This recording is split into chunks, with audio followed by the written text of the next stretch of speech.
Hello friends, welcome to my channel. இன்றைக்கி கருப்புளுந்து ரசம் எப்படி செய்யுதுன்னு பார்க்கலாம் வாங்க. இப்போ 2 ஸ்பூன் கருப்புளுந்து எடுத்துருக்கேன். 1/2 ஸ்பூன் தனியா, 1 ஸ்பூன் சீரகம், 1/2 ஸ்பூன் மிளகு சேர்த்து நம்ம இதை வறுத்துக்கலாம். இது வறுபட்டதும் ஒரு 5-6 பல் பூண்டு, 1 ஸ்பூன் துருவின தேங்காய் சேர்த்து இதை வதக்கிட்டு ஸ்டவ் ஆஃப் பண்ணிக்கலாம். இது ஆறுனதும் ஒரு மிக்ஸி ஜாரில் சேர்த்து இதை அரைச்சி எடுத்துக்கிறேன்.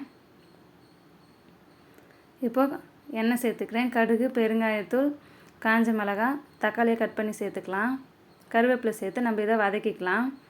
இப்போ அரைச்சி வச்சுருக்கிறதும் இது கூட சேர்த்து ஒரு தடவை கலந்துட்டு கரைச்சி வச்சுருக்க புளி தண்ணியை இது கூட சேர்த்துக்கிறேன். இப்போ இதுக்கு தேவையான அளவு தண்ணி சேர்த்துக்கலாம். மஞ்சத்தூள் சேர்த்துக்கிறேன்.